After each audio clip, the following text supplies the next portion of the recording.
Alrighty, what's going on, guys? Welcome back to the J Scott Drifts YouTube channel and to another video. This one's going to be a little bit different, but I hope you enjoy it. If you're new to the channel, make sure you hit that subscribe button and click the like button while you're there. But a few of you have been commenting about this Celica that you've seen in the background of the videos, so I thought we would film some of the stuff we're doing to it, and then it's also going to be getting on the dyno. It's a pretty cool car. I don't know much about Celicas, but as far as Celicas go, I think this one is pretty cool. So yeah, I'll give you a bit of a look at the car, what we're doing, and what's to come. So yeah, hope you enjoy it. A little bit different. We will be ripping into the Cressida very shortly. We're going to be doing some cool stuff with that and showing you guys what's going down. So yes, we will be ripping into it, but right now I figured I'd show you what we're doing on this Celica. So it is, which you may have seen in the video, it's a turbo 4AGE. It's got a forged motor.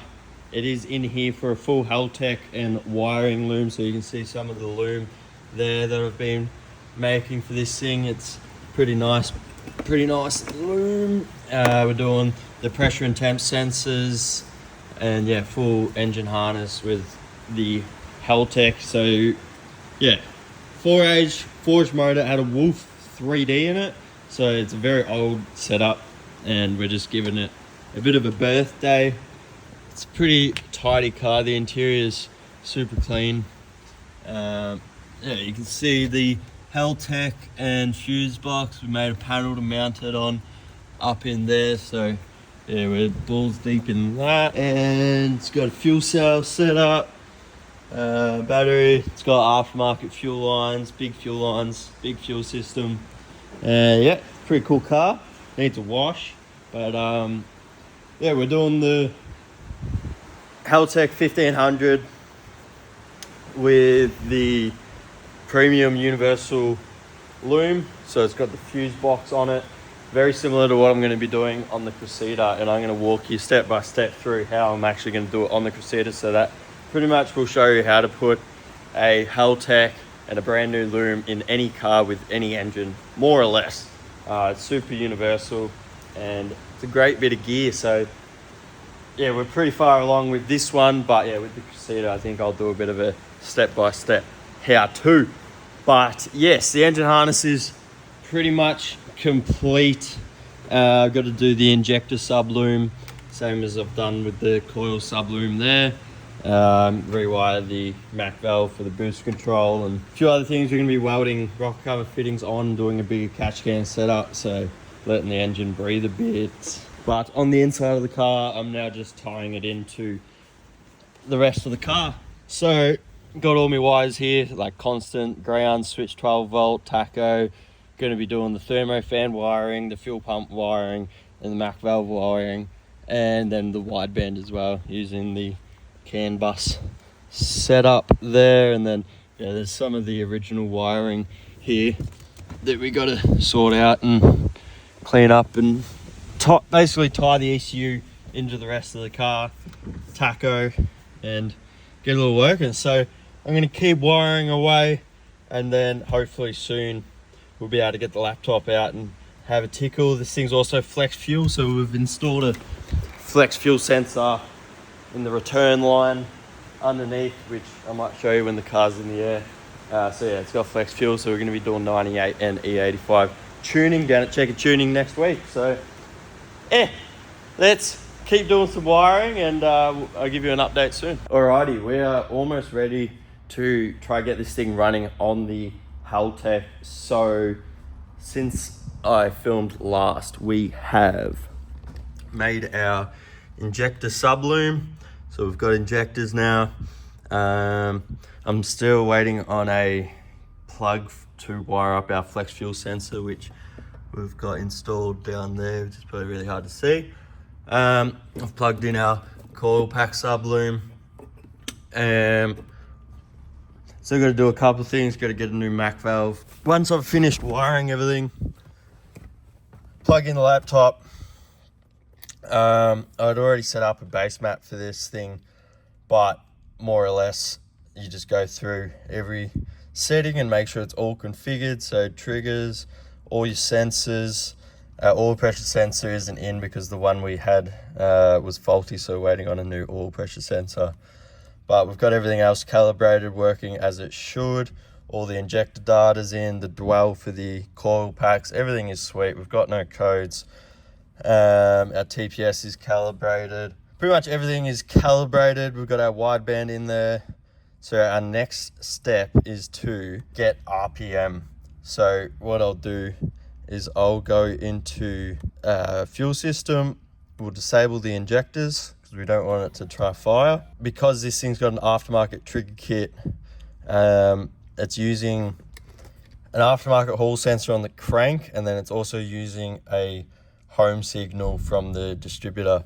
So it's pretty hard to get these things right straight off the bat. So we're going to be playing around with our trigger settings so that we can get RPM. Once we get RPM, we will then be looking at setting up our TDC offset. So basically syncing the position of the engine with the ECU. But first things first is getting RPM, because if you've got RPM, that means your trigger system is working as it should. So here we go, our first crank. We're getting RPM. Oh, looks like we were losing power when I was...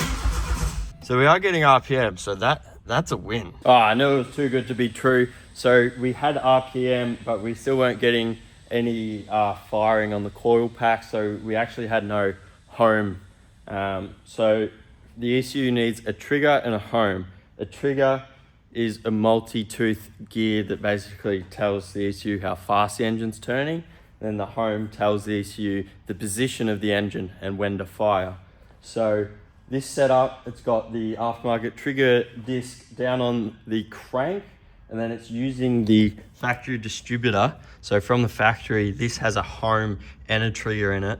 We're only using the home.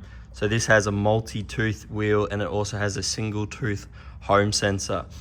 So we're using the aftermarket one down here for our speed of the engine, and then we're using the single tooth home sensor here for the position of the engine.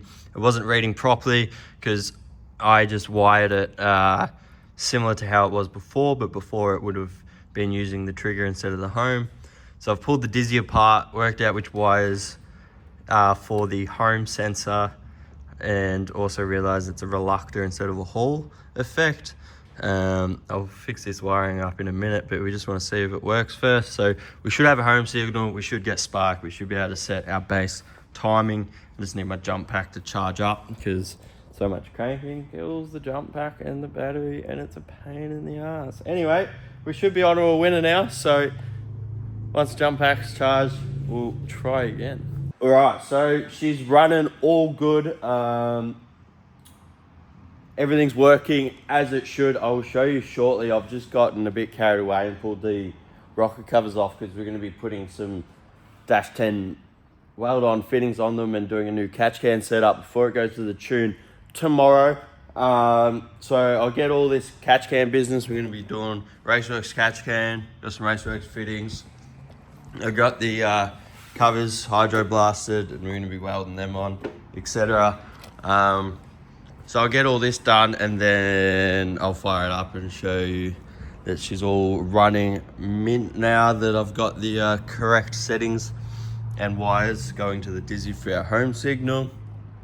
Wired our flex fuel sensor out, our Mac valve for boost controls all done. So we're going to replace the fuel pump in the fuel cell and drain the tank down. So we've only got 10 or 20 litres because we're going to be doing a flex fuel tune on this thing. But yeah, I'm going to get these rocker covers welded out and then install the catch can and do some lines.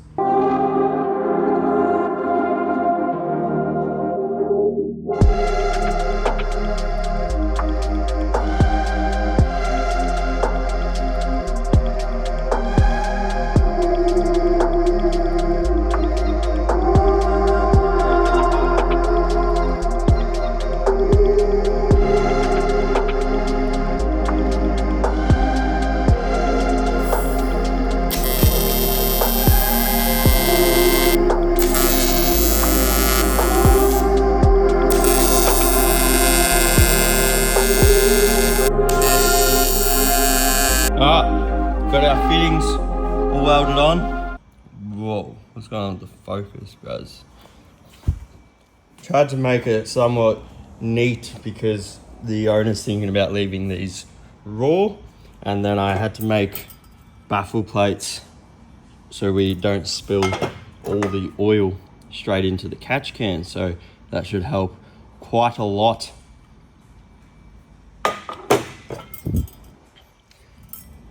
Alright, I'm gonna get these on and then start looking at putting our, bro, what is going on with this focus? Start looking at putting our Raceworks catch can in. Alright, got the catch can in, cut back together, just using push lock hose because we don't need to overkill this thing. At the minute it's got the breather. We're going to be pulling that off and running a hose over to the intake pipe because this car's got to be fully street legal, it's engineered, etc., all the rest. But yes, coming together.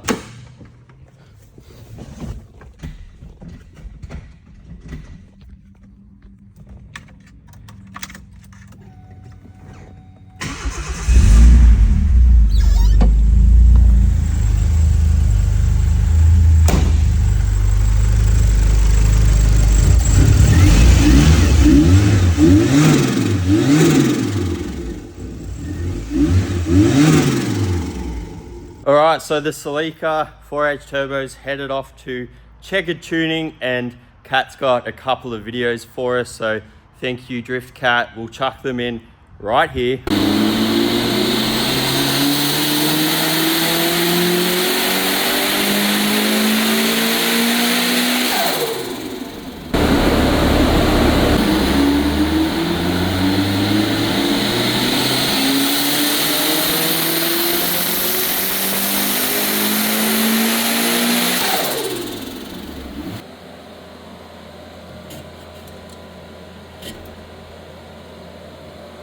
She's a bit small. Other than that, it's mint. It's good. The intercooler is a restriction,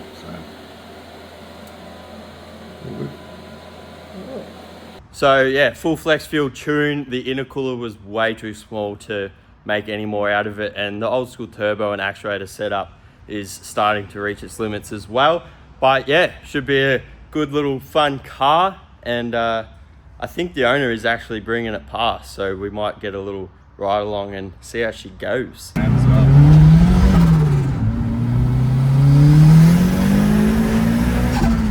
Oh, it's quick. Yeah, it's fun. It's like the perfect amount of power. Yeah, wow. It's great. I love it. I'm so surprised by that. Is it light, this thing? Yeah, I think like 900 kilos or something. Oh, wow. Yeah. That's quick. Yeah. It's good fun. Yeah, wow. That's cool. It's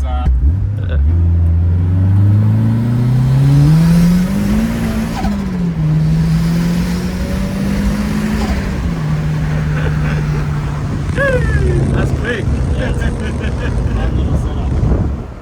All right, that is a wrap on the Celica. A lot quicker than I thought it would be for only 220 kilowatts. Car's probably going to be coming back in a couple of weeks so we can do an upgraded intercooler on it and try max out that turbo. So that's it. The owner is going to be selling the car in a few months' time. So if you do want to drop him an offer, feel free to slide it into my Instagram DMs because that car is going to be coming up for sale in a few months' time. But that's it. Hit the like button if you enjoyed it. Subscribe if you're new. And stay tuned. I've been working on the Crusader in the little spare time I've had recently, but hopefully bring out an episode on the Crusader very soon. So stay tuned.